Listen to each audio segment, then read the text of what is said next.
Hi guys, আসসালামু আলাইকুম। একটা কথা খুবই প্রচলিত আছে যে প্রোগ্রামিং ল্যাঙ্গুয়েজ হলো কম্পিউটারের ভাষা। আসলে মজার কথা হলো programming language C++, C#, Python, HTML এগুলোর কোনো কিছুই কম্পিউটার আসলে বুঝে না। তাহলে প্রশ্ন আসে, আসলে প্রোগ্রামিং ল্যাঙ্গুয়েজ আসলো কেন? প্রোগ্রামিং ল্যাঙ্গুয়েজ আসছে হচ্ছে মূলত মানুষের বোঝার জন্য।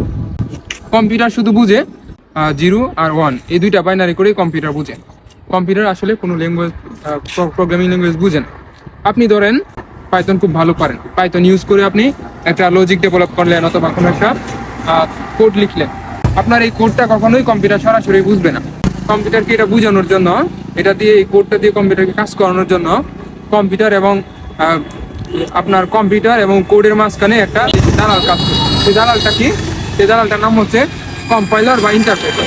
এই দালালটা করে কি, কোড, আপনার কোডটাকে 0101 ফরম্যাটে কনভার্ট করার পর কম্পিউটার এটা বুঝে এবং এই অনুযায়ী কম্পিউটার কাজ করতে পারে। তো আমরা যেই ধারণাটা আমাদের যে প্রোগ্রামিং ল্যাঙ্গুয়েজ হলো কম্পিউটারের ভাষা, না, এটা ভুল। কম্পিউটারের ভাষা হচ্ছে 0 আর 1, এই দুইটা হচ্ছে কম্পিউটারের ভাষা।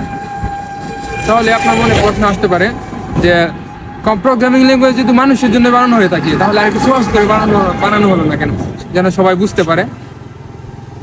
প্রোগ্রামিং ল্যাঙ্গুয়েজ বানানোর মূল উদ্দেশ্য হচ্ছে এটাই, মানুষ যেন অনেক একটা সফটওয়্যার তৈরি করতে গেলে, একটা প্রোগ্রাম, একটা লজিক ডেভেলপ করতে গেলে অনেক বড় বড় কোড লিখতে হয়। তখন 0101-এ মানুষ কোড করতে পারবে না, যেন একটা ফ্রেমওয়ার্কের মধ্যে নিয়ে আসা যায়, একটা গ্রামারের একটা নিয়মের মধ্যে।